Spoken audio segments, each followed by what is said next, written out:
Heian Jidai.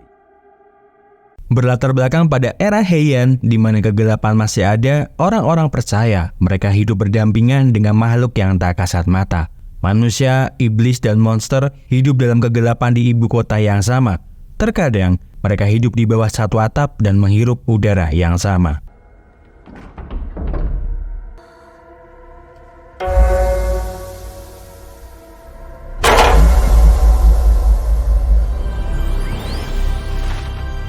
Kota Kyo merupakan ibu kota lama era Heian. Di sana terdapat beberapa kasta yang terbagi-bagi sesuai dengan kedudukan masing-masing individu di era tersebut.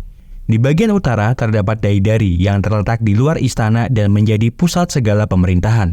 Sedangkan tempat tinggal pribadi kaisar berada di tengah-tengah atau yang biasa disebut dengan Dairi. Di era ini, kaisar adalah penguasa tertinggi yang kemudian diikuti oleh bangsawan tinggi dan pejabat pemerintah. Akan tetapi, semua kebijakan individu ditentukan lewat ramalan yang merupakan tugas dari seorang peramal berjuluk Onmyoji.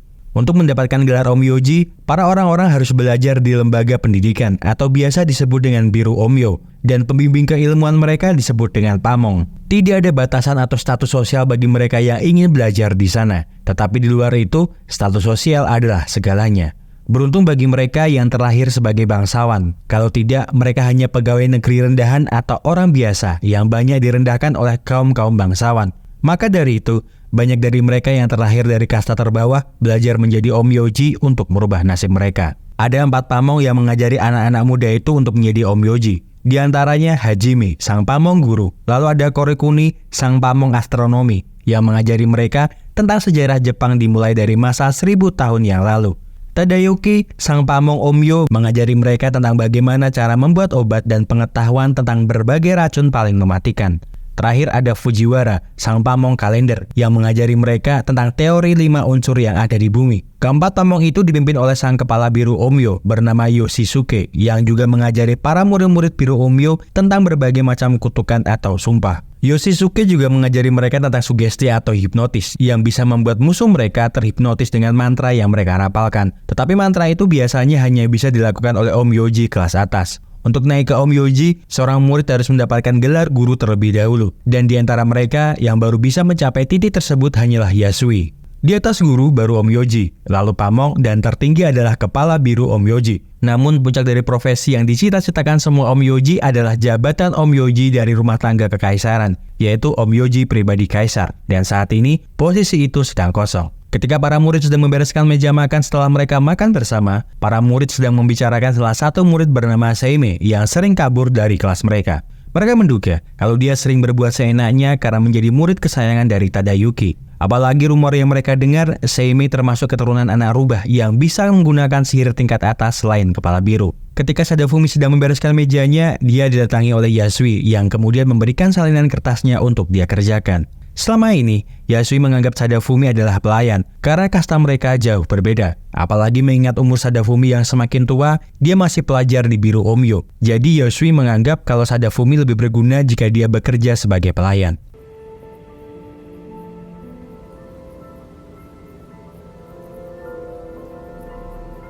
Seime menemui pendeta Kancho untuk menceritakan mimpi yang sering dia alami. Mimpinya itu berkaitan dengan masa lalunya, di mana kedua orang tuanya mati karena telah dibunuh oleh seseorang. Namun dia tidak pernah mengetahui siapa wajah pembunuh kedua orang tuanya. Pendeta Kancho lalu mengatakan, kalau seharusnya dia bisa melihat dengan jelas wajah dari pembunuh kedua orang tuanya. Namun hatinya selalu menghalangi pandangannya. Dia harus mengesampingkan kebencian dan ketakutannya, agar kelak dia bisa melihat kenyataannya. Beberapa orang terlihat sedang menunggu Seime di luar kuil untuk memastikan kalau Seime itu benar-benar keturunan anak rubah. Mereka lalu meminta Seime untuk menunjukkan sihirnya di depan mereka, karena yang mereka tahu, keturunan anak rubah juga bisa membunuh tanpa menyentuh. Sebenarnya Seime tidak peduli dengan omongan mereka berempat, namun karena mereka terus memaksanya, Seime akhirnya menunjukkan kemampuannya dengan membunuh katak di atas batu menggunakan sehelai daun.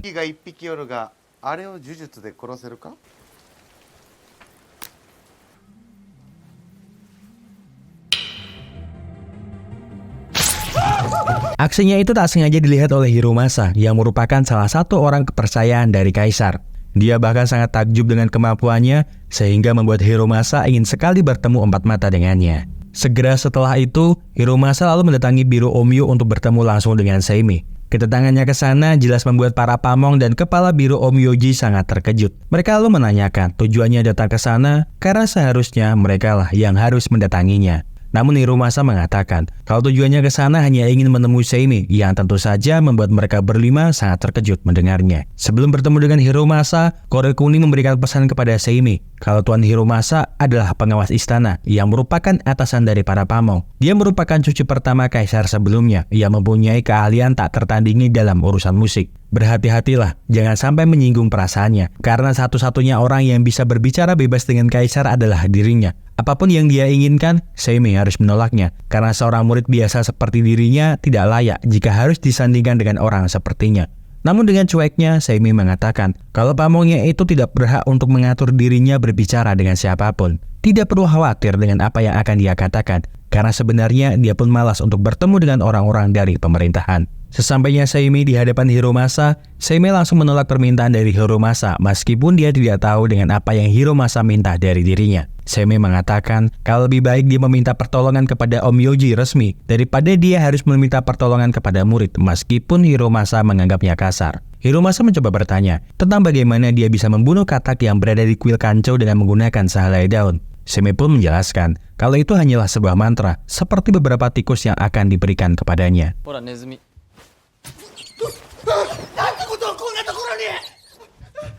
Seimei lalu menjelaskan kalau mantra yang diucapkannya akan terasa sangat dahsyat bila berada di ruangan di mana dupa dengan halusinogen dibakar, seperti halnya dupa yang berada di kuil.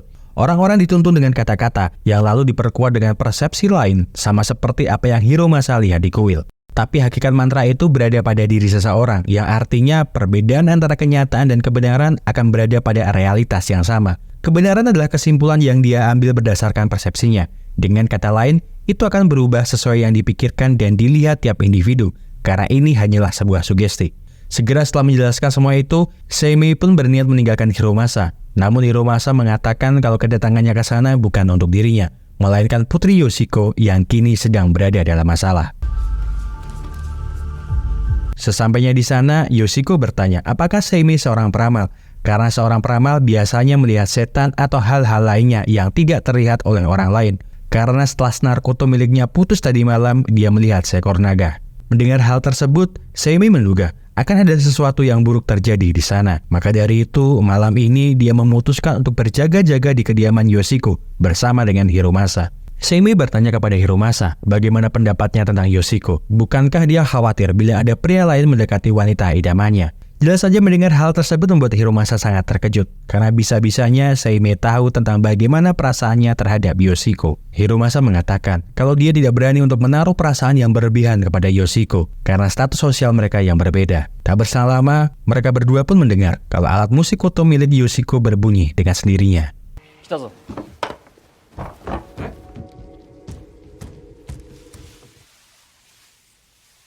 Seimei mengatakan kalau seharusnya senar koto tidak akan berbunyi dengan sendirinya dan meyakini kalau senar itu pasti telah tersinkronisasi dengan sesuatu. Seimei lalu mencoba mencari petunjuk di sekitaran rumah tersebut dan meminta Hiromasa mencarikannya sebuah wadah yang berpenutup. Yoshiko yang juga menyadari sesuatu lantas mencoba mendekati Seimei, namun tiba-tiba sebuah naga muncul yang kemudian berusaha menyerang Yoshiko.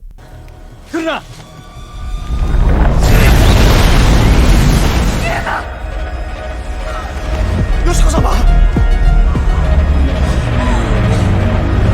Hiromasa, Bio!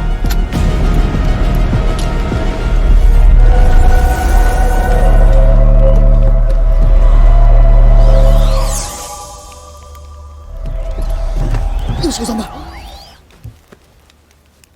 Seimei pun berhasil memasukkan naga itu ke dalam wadah yang diberikan oleh Hiromasa. Namun nampaknya Hiromasa agak ragu dengan ucapan Seimei, karena dia sendiri tidak mempunyai kemampuan seorang peramal. Tetapi yang pasti, berkat dirinya, Yoshiko berhasil terbebas dari gangguan yang selama ini mengganggunya.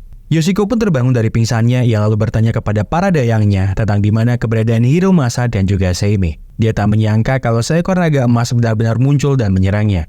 Namun untung saja Seimei berhasil menangkapnya. Para dayang yang mendengarkan hal tersebut jelas dibuat bingung, karena mereka semua tidak bisa melihat naga emas yang dia maksud. Namun sebelum mereka berdua pergi dari sana, Seimei telah berpesan kalau untuk saat ini, Yoshiko tidak boleh mendengarkan lagi suara dari kotonya. Sementara di suatu tempat, terlihat seseorang misterius dan membuat racun dan mantra yang jahat untuk sesuatu hal yang sangat buruk.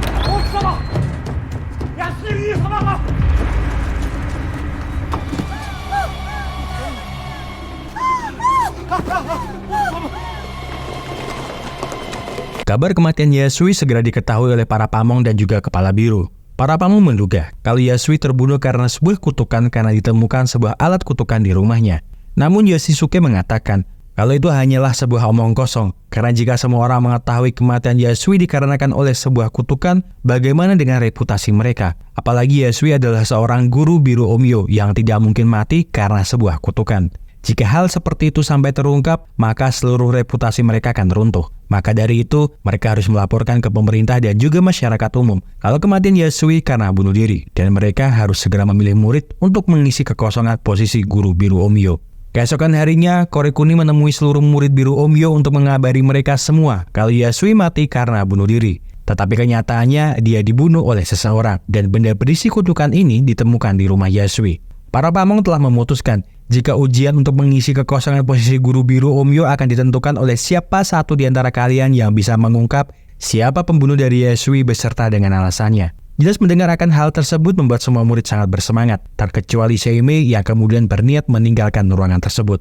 Seimei mengatakan kalau dia tidak peduli dengan posisi guru karena tidak ada manfaatnya bila dia menjadi guru. Mendengar pernyataan Seimei, Korekuni pun akan mencabut namanya dari daftar kandidat untuk menjadi guru biru. Namun karena dia masih pelajar di biru Onmyo, dia diharuskan mengikuti ujian ini. Korekuni lalu memberikan waktu untuk mereka hanya 5 hari lagi sebelum ujian ini berakhir. Namun jangan pernah mengungkapkan ke publik kalau kematian Yasui karena kutukan. Sepeninggalnya dari ruangan biru, Seimei bertemu dengan Tadayuki yang telah menunggunya di luar. Tadayuki bertanya, apakah dia tidak punya keinginan untuk menjadi Onmyoji, apalagi bercita-cita menjadi Onmyoji pribadi kaisar. Karena untuk menjadi Onmyoji pribadi kaisar, dia harus jadi guru biru terlebih dahulu. Tanpa mengurangi rasa hormatnya terhadap Tadayuki yang sedari kecil merawatnya, Seimei mengatakan kalau dia tidak tertarik sama sekali dengan profesi yang disebut dengan Onmyoji. Karena tujuannya selama dia masih hidup adalah satu, yaitu menemukan siapa pembunuh kedua orang tuanya. Namun Seimei meminta Tadayuki untuk tidak perlu khawatir, karena dia akan mengikuti ujian ini dan berjanji kalau dia adalah orang pertama yang bisa menemukan pembunuh Yasui.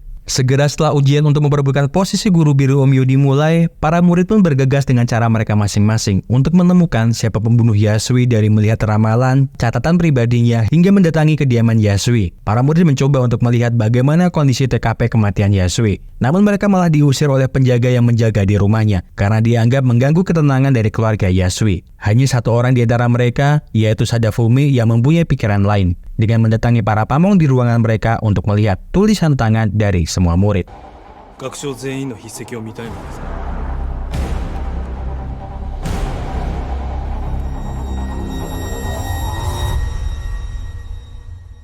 Hiromasa kini berada di kediaman Yoshiko untuk menanyakan bagaimana kabarnya setelah peristiwa waktu itu.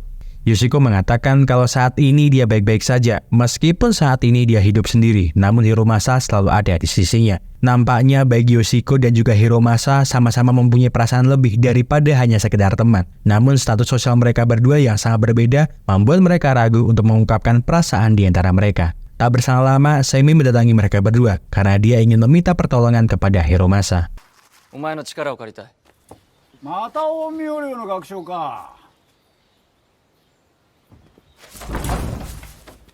Ternyata Seimei ingin Hiromasa membantunya untuk masuk ke dalam rumah Yasui menggunakan statusnya sebagai seorang pengawas istana. Di dalam sana, mereka berdua lalu didatangi oleh ibu Yasui yang berterima kasih kepada Hiromasa karena telah repot-repot datang ke sana. Ibunya mengatakan kalau tidak mungkin Yasui bunuh diri karena sepengetahuan dia tidak ada masalah pribadi yang membuatnya stres hingga memutuskan untuk bunuh diri. Namun Seimei malah menduga kalau kematian Yasui dalam kondisi yang tidak wajar. Menurut penerawangannya, malam itu Yasui berlari menuju sumur untuk sekedar minum. Namun dari belakang, dia telah didorong oleh seseorang karena terlihat ada jejak kaki orang lain di sini.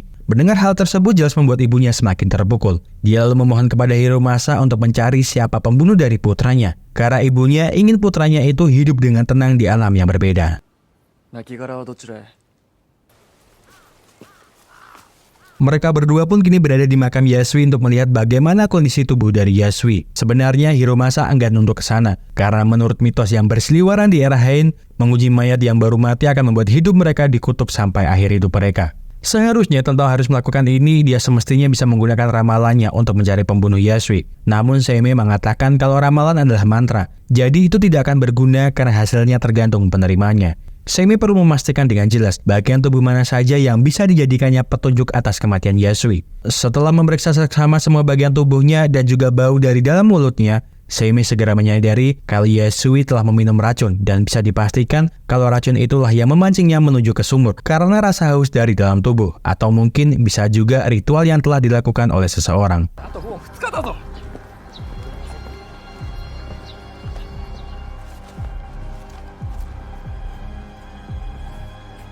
Ketika Seimei berada di ruangan arsip mencari petunjuk tentang ritual yang berhubungan dengan kematian Yasui, dia didatangi oleh Sadafumi yang bercerita kalau populasi negara ini mencapai 6 juta jiwa.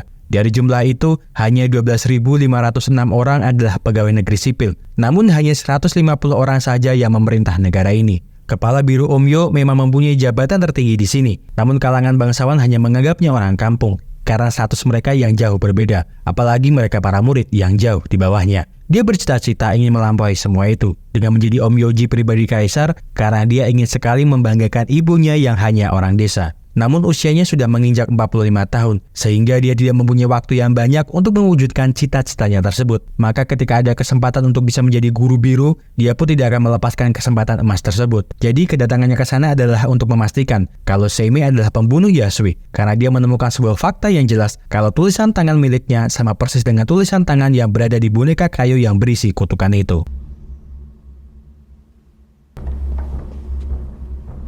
Di kediaman kaisar, terlihat Hiromasa sedang bertemu dengan sang kaisar yang bertanya kepada Hiromasa tentang seorang murid dari Biru Omyo bernama Seimei. Menurut berita yang dia dapatkan, Seimei berhasil mengusir naga yang mengganggu Yoshiko, dan apakah benar dia keturunan dari anak rubah. Hiromasa pun mengatakan kalau berita yang dia dengar oleh sang kaisar itu benar adanya. Tetapi keturunan anak rubah atau tidaknya, dia belum berani untuk memutuskan hal tersebut. Yoshisuke yang berada di luar pun mengatakan, dulu ketika waktu Seimei kecil, dia harus melihat kedua orang tuanya dibunuh di depan matanya. Dia bukanlah anak rubah, dia hanyalah manusia biasa. Jadi tidak ada gunanya membuang waktu dan perhatian berharga sang kaisar kepadanya. Namun Hiromasa malah terlihat sangat kesal karena orang-orang di sana sangat merendahkannya. Seimei memang agak aneh, tidak mengerti perasaan orang lain, dan dia mungkin kurang punya emosi. Tapi dia tidak akan pernah melakukan hal buruk seperti yang mereka bayangkan. Sang kaisar pun mengerti dengan kekesalan yang dia rasakan. Karena dulu ketika dia kecil, Hiromasa juga mengalami nasib yang sama, kehilangan ayah yang sangat menyayanginya. Sang kaisar pun lalu meminta Hiromasa untuk mengirimkan sebuah surat cinta kepada seseorang,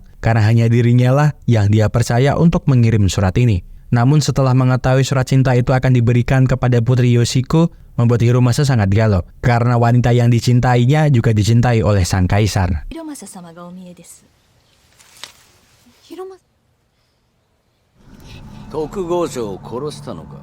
Seimei pun kini sedang disidang oleh Korekuni, beserta dengan murid-murid lainnya tentang perbuatannya yang telah membunuh Yasui. Mereka menduga tentang keinginannya yang tidak ingin menjadi seorang guru biru hanyalah untuk menyembunyikan fakta yang sebenarnya. Korekuni lalu bertanya dengan apa yang telah dilakukannya di ruang arsip.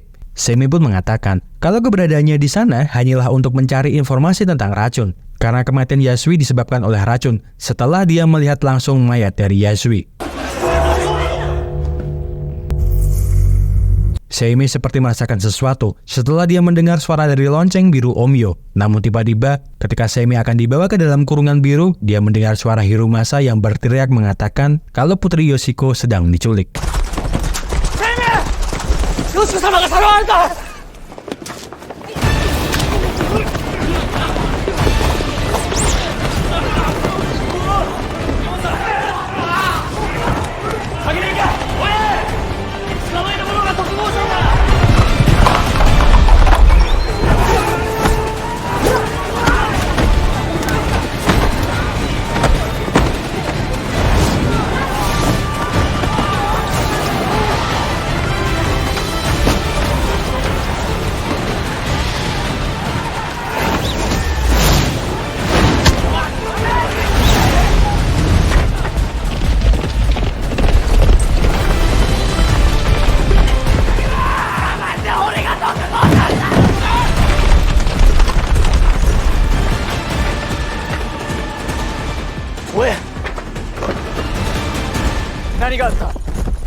Setelah berhasil lolos dari kejaran murid-murid biru Onmyo, Seimei bertanya kepada Hiromasa tentang apa yang sebenarnya terjadi pada Yoshiko. Hiromasa lalu mulai menjelaskan detail kejadian ketika tadi dia bertemu dengan Yoshiko di kediamannya. Kedatangan Hiromasa ke sana tujuannya adalah untuk menyampaikan surat cinta yang ditujukan kepadanya dari sang kaisar. Namun sepertinya Yoshiko sangat kecewa setelah membaca surat itu, karena dia sangat berharap surat cinta itu berasal dari Hiromasa. Yoshiko merasa percuma untuk lama-lama hidup di dunia ini, karena kenapa semua orang selalu memutuskan segalanya untuknya. Hiromasa merasakan hal yang sama seperti hanya Seimei setelah dia mendengarkan dentingan lonceng. Begitu pula dengan Yoshiko yang juga merasakan hal yang sama ketika dia mencoba untuk lari dari kenyataan hidupnya. Namun tiba-tiba naga emas muncul dan membawanya kabur dari tempat itu.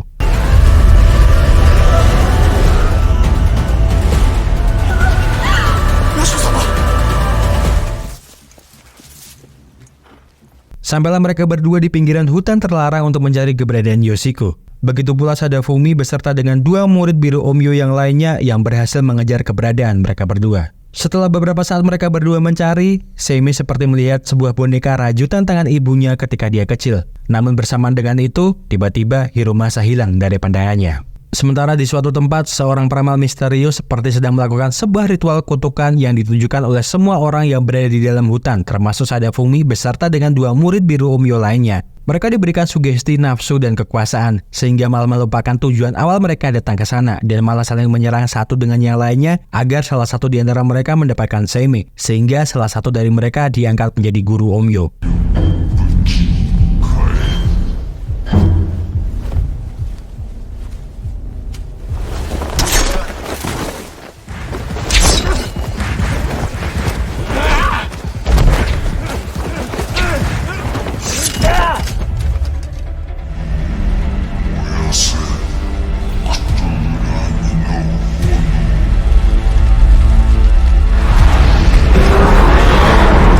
Ketika Seimei sedang berjalan, tiba-tiba dia berada di sebuah tempat di dalam mimpinya, di mana kedua orang tuanya meninggal. Seseorang lalu mendekatinya dan mengatakan kalau pembunuh dari kedua orang tuanya adalah dirinya. Penuh rasa amarah dan dendam, Seimei berusaha untuk menghunuskan pedang kepada orang tersebut. Namun tiba-tiba suara seruling Hiromasa terdengar olehnya, yang malah membuatnya tersadar dari sebuah kutukan. Tetapi sebelum kembali ke dunia nyata, Seimei seperti terkejut setelah melihat dengan jelas siapa pembunuh dari kedua orang tuanya.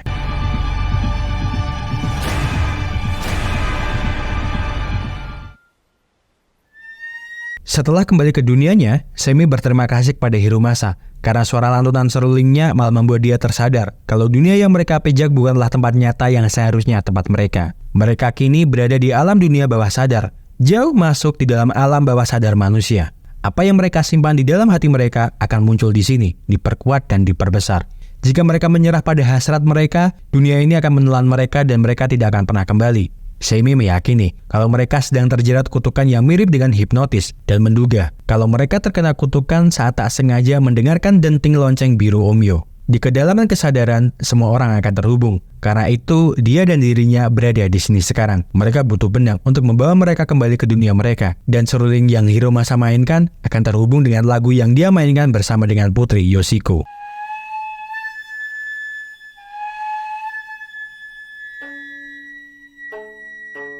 Hiromasa dan Yoshiko pun kini terhubung satu dengan yang lainnya melalui lagu yang mereka mainkan. Yoshiko bertanya, mengapa dia membawakan surat kaisar kepadanya? Apakah dia membencinya? Sama seperti halnya orang-orang yang seperti peduli di hadapannya. Namun Hiromasa mengatakan kalau sebenarnya dia sangat tulus mencintainya, namun dia tidak bisa berbuat apa-apa. Jika bukan karena kaisar, dia bisa saja mengumpulkan keberaniannya untuk mengungkapkan perasaan cinta ini terhadapnya. Tapi dia berpikir dan meyakini jika kaisar adalah pilihan yang pantas untuknya. Masa depan mungkin menyimpan kebahagiaan yang belum Yoshiko ketahui. Dan dia juga tidak akan kehilangan hal yang membuatnya bahagia selama ini. Cintaku padamu tidak akan pernah berubah. Tanpa memperdulikan dia dengan siapa, dirinya akan tetap mencintainya. Yoshiko pun memeluk bahagia Hiromasa dan mengatakan kalau dia sangat bahagia meskipun mereka berdua tidak bisa bersama-sama. Hiromasa pun kembali ke dunianya saat ini, namun dia dibuat terkejut karena sebuah naga api terlihat akan menyerang dirinya bersama dengan Seimei. Hiromasa, nigero!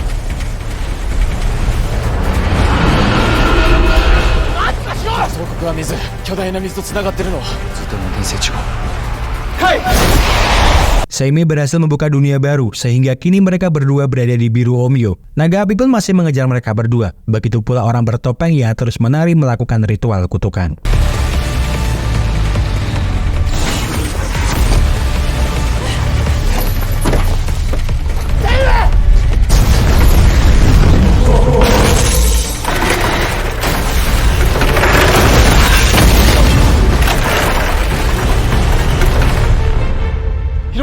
Hirumasa terlihat sangat putus asa dan depresi mengetahui kedua tangannya terbakar akibat peristiwa yang terjadi. Dia seperti tidak mempunyai masa depan lagi, karena satu-satunya keahlian yang dia punya hanyalah bermain musik.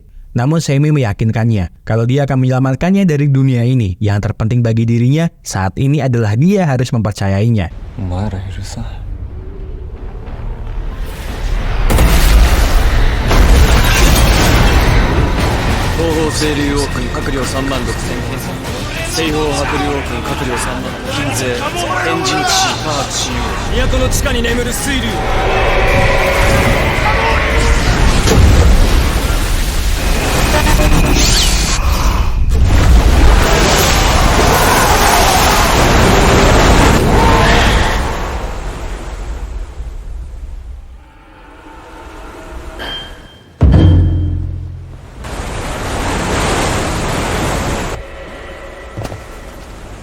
Ternyata orang di balik topeng itu adalah Korekuni yang nampaknya menjadi dalang atas semua kejadian yang menimpa Seimei. Namun dia harus mati di altar kutukannya karena naga air itu menyerangnya dari atas langit.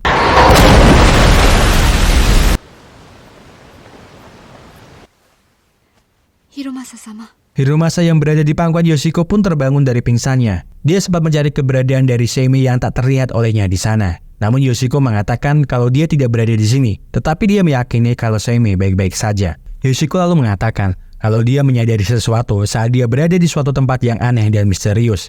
Dia juga sudah memutuskan kalau dia akan bersama dengan Kaisar. Setidaknya karena keyakinan itulah yang membuat mereka berdua sangat bahagia. Seimei pun terbangun dari alam bawah sadarnya dan melihat kalau semua para murid Onmyo berada dalam kondisi terkena kutukan. Seimei lalu masuk ke dalam ruang arsip untuk bertemu dengan sang kepala biru yang berada di sana. Dia lalu mengatakan kalau akhirnya ingatan tentang masa lalunya telah kembali. Jadi dia mengetahui kalau sang kepala biru lah yang telah membunuh kedua orang tuanya, termasuk memanfaatkan sang pamong astronomi untuk membacakan mantra kepada para murid. Yoshisuke lalu mengatakan kalau dia terpaksa berbuat seperti itu setelah mendengarkan sang kaisar malah sangat tertarik kepada Seimei setelah peristiwa takluknya seluruh naga di rumah Yoshiko. Maka dari itu dia berpikir untuk melenyapkannya terlebih dahulu sebelum pengabdiannya selama 50 tahun akan sia-sia. Dia juga memanfaatkan Korekuni untuk bersekutu dengannya dengan mengimin-imininya dengan menjadi kepala biru Onmyo selanjutnya. Korekuni lah yang menaruh racun di minuman Yasui lalu memalsukan tulisan tangan Seimei pada boneka kayu itu dengan kutukan. Mereka juga sudah menanam sugesti-sugesti di benak para murid saat mereka belajar, sehingga membuat dia dengan mudah memperdaya mereka. Putri Yoshiko terpaksa dia libatkan, karena Seimei berbeda dengan murid yang lainnya, yang sama sekali tak terpengaruh dengan sugesti yang dia berikan. Yoshiko berpikir, kalau Yoshiko akan menjadi katalisator yang bagus, yang akan membawamu lebih jauh lagi ke dalam alam bawah sadar. Dengan kata lain, Yoshiko adalah umpan yang sempurna, menuntunnya makin dalam ke alam bawah sadar. Para murid Onmyo menjadi bahan kodonya dengan mengurung mereka di dalam kendi alam bawah sadar, memaksa mereka saling bertarung karena dia tahu kalau Seimei menjadi orang terakhir yang akan selamat. Ayahmu adalah Onmyoji yang sangat berbakat, namun karena dia menghalangi jalannya, Yoshisuke terpaksa membunuhnya. Yoshisuke memuji dirinya sendiri karena keterampilan ramalannya tiada taranya, dan pada akhirnya dia akan menjadi Onmyoji pribadi kaisar.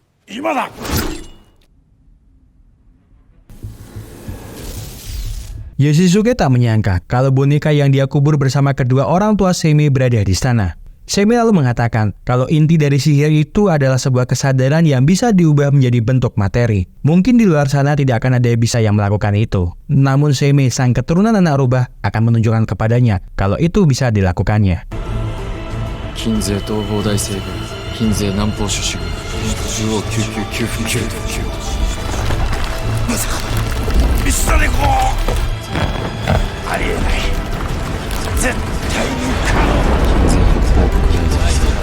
Ishin Lion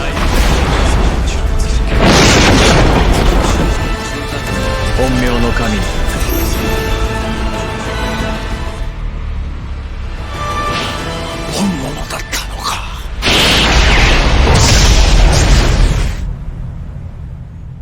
Hiromasa masih tidak mengerti dengan semua yang terjadi pada dirinya, karena baginya itu terlihat sangat nyata. Namun Seimei mengatakan kalau itulah yang terjadi di dalam pikiran mereka, termasuk naga dan semua pertarungannya. Baginya semua yang terjadi di dunia kesadaran itu nyata, dan kita berada di sini sekarang adalah kenyataan.